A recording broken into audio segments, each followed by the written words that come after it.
नमस्कार दोस्तों, मैं सुनील शर्मा ज्योतिषी astrology your future is in your hand channel के माध्यम से दोस्तों हर बार आपके जीवन से संबंधित, राशियों से संबंधित कुछ न कुछ वीडियो मैं बनाता रहता हूं। दोस्तों आज मैंने जो भी वीडियो लाई है आपके सामने यह बड़ी इम्पोर्टेंट है, क्योंकि इसमें हम बताने जा रहे हैं आपको किन ग्रहों से कौन सा रोग उत्पन्न होता है। दोस्तों सबसे पहले हम बात करेंगे सूर्य के बारे में। जिन जातकों का सूर्य खराब अवस्था में होता है या पीड़ित होता है दोस्तों, उन जातक के चाहे वो जातिकाएँ हों चाहे वह जातक हो, उनके शरीर में जो सबसे पहले लक्षण जो दिखते हैं वह उसके बाल झड़ना, उनके सर से बाल झड़ने शुरू हो जाते हैं।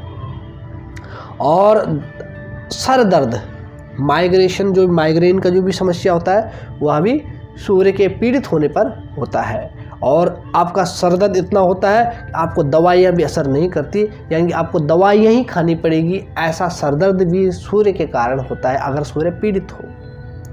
अब बात करते हैं दोस्तों चंद्रमा के बारे में। देखिए दोस्तों, जो चंद्रमा है यह संवेदनशील लोगों का अधिष्ठाता माना गया है। और जब चंद्रमा बलवान होता है तो चंद्रमा जातक का उसके व्यक्तित्व को प्रभावशाली रूप में जो है व्यक्त कराता है। मगर जब चंद्रमा खराब अवस्था में हो, पीड़ित अवस्था में हो, तो सबसे पहले उसको क्या लक्षण दिखते हैं? उसका मन कमज़ोर होता है, जिसको हम मन कमज़ोर भी कह सकते हैं, चंचलता भी कह सकते हैं। मन कमज़ोर होना, चंचलता स्वभाव होना और भावुक होना।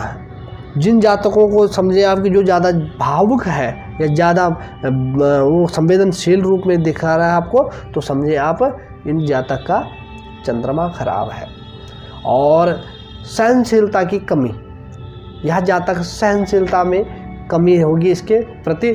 और सबसे जो इम्पोर्टेंट जो रोग चंद्रमा से मिलता है वह है जुखाम, नज़ला, खांसी और साइनस, ये इत्यादि रोग का कारक चंद्रमा माना गया है।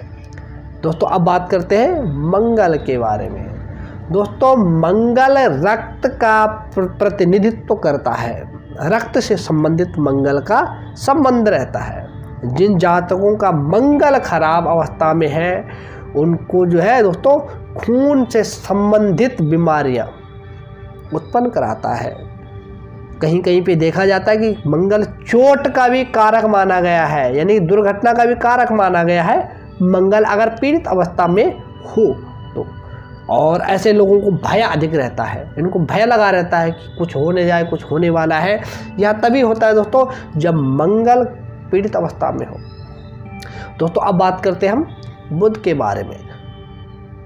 जिन जातकों का बुध अच्छा होता है और प्रबल अवस्था में होता है, उच्च कोटि का होता है, वह जातक जो है चालाक और धूर्त स्वभाव के होते हैं। आपने कोई लोग देखे होंगे जो धूर्त स्वभाव यानी कि किसी से डरने वाले नहीं होते हैं। मगर जब बुध आपका खराब हो तो यह सबसे पहले जो रोग का लक्षण हमारे को दिखाता है, यह शरीर में चर्म रोग बनाता है, चमड़ी का रोग, चाहे वहाँ कुष्ठ रोग हो, कोई भी रोग हो, चमड़ी से संबंधित रोग बुध के कारण होता है। और जो सबसे इम्पोर्टेंट बीमारी देता है बुध, वह सांस से संबंधित बीमारी देता है। और दोस्तों कहीं कहीं पे ये भी देखा जाता है जिस जातक का बुध ज़्यादा पीड़ित अवस्था में होता है उसका फेफड़ा तक भी जो है ख़त्म करता है, यानी कि फेफड़ों को ख़राब कर देता है। यह बुध का कारक है। अब दोस्तों हम बात करते हैं बृहस्पति के बारे में। दोस्तों बृहस्पति यानी कि देवगुरु, गुरु व्यक्ति को बुद्धिमान बनाने वाला ग्रह माना गया है बृहस्पति। परंतु जो भी पढ़े लिखे लोग हैं, अगर वो मूर्खों के समान व्यवहार करें तो समझ लेना चाहिए आपको कि आपका बृहस्पति खराब अवस्था में है। दोस्तों बृहस्पति जब खराब अवस्था में होता है तो सबसे पहले जो शरीर में रोग पैदा करता है वह मोटापा गुरु के खराब होने पर होता है।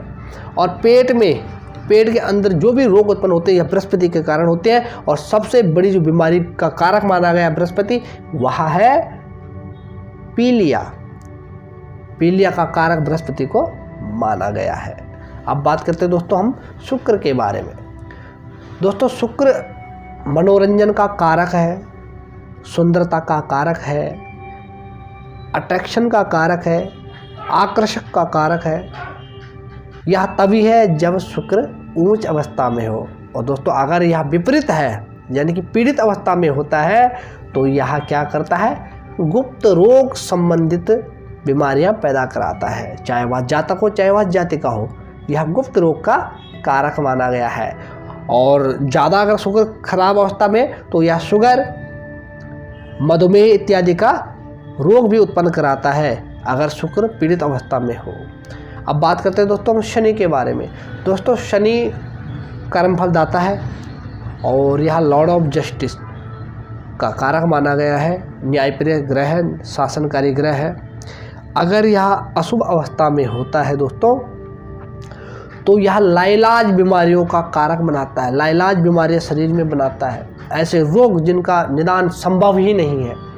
ऐसे अनेकों रोग हैं शनि के संबंधित, मगर ये लाइलाज रोग बनाता है और रोगों का पता चलने ही नहीं देता है। आदमी खत्म हो जाता मगर रोग का पता नहीं लगता कि रोग था क्या। यह शनि का काम है और यह शनि के पीड़ित अवस्था होने पर ही रोग उत्पन्न कराता है। अब दोस्तों हम बात करने जा रहे हैं राहु की। राहु एक सिंहासन पद पर पदवी दिलवाने वाला ग्रह माना गया है। अगर राहु ऊंच का है, मिथुन राशि का माना गया है ऊंच का, अगर वह ऊंच का है तो राजयोग, प्रबल राजयोग, जो सूर्य राजयोग नहीं दे सकता वह राहु राजयोग देता है। और उग्र स्वभाव, बिल्कुल ऐसा विचार वाला आदमी जो अपने ही बात को रखने वाला, अपने ही पक्ष को रखने वाला, व्यक्तित्व वाला बना देता है, उसके आगे किसी की नहीं चलती, वह राहु के शुभ होने पर बनता है। मगर अगर राहु अशुभ अवस्था में है तो राहु दोस्तों दवाइयों का रिएक्शन, अगर आप कोई दवाई खा रहे हैं तो उसका रिएक्शन आपके होते रहेंगे, कुछ ना कुछ दवाइयों का रिएक्शन आपको देता रहेगा, तो समझिए आपका राहु खराब है। वहम, आजकल बड़े बड़े लोगों के, स्त्रियों और पुरुषों के घर बर्बाद होते हैं एक वहम के कारण। तो वहम का भी कारक राहु ही माना गया है। डर का कारक, डराता भी राहु ही है। अगर आपको डर हो रहा है तो डराता है, मगर राहु इससे भी ज़्यादा भयानक कराता है। डर के कारण हृदय का घात यानी कि हार्ट अटैक करवाने वाला योग होता है, या हम उसको बोल सकते हैं स्ट्रोक। ये राहु का कारक माना गया है। दोस्तों अब हम बात करते हैं इंपॉर्टेंट ग्रह, लास्ट ग्रह केतु के बारे में। दोस्तों केतु एक अमृत ग्रह है, अमर ग्रह है और अमृत ग्रह है।